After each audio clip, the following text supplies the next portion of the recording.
Rewmi 24 TV. pët tàqalewul mbaam ak i noppam loolu olof njaay moom moo ko wax. Léona Niassène ña ngay continuer di wane seen cofeel seen fierté te ki nga xam ne moo di leaderu Pastef bi di président Ousmane Sonko demoon fa tey jii ci àjjuma ji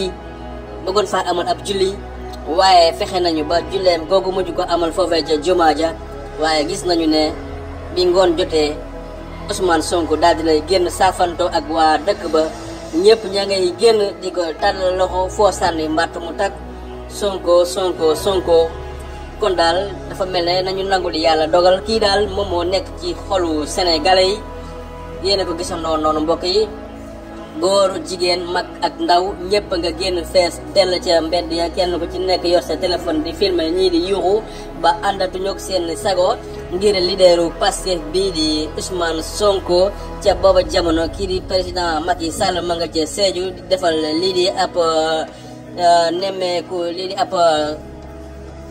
tournée nemmeeku loolu la nekk di def foofa ca Sédhiou waaye gis nañu Ousmane Sonko daal saa su ne bu génnee ñu ngi koy néewal doole waaye mbooloo mi daal moom moo jaaxal ñëpp ndax dafa mel ne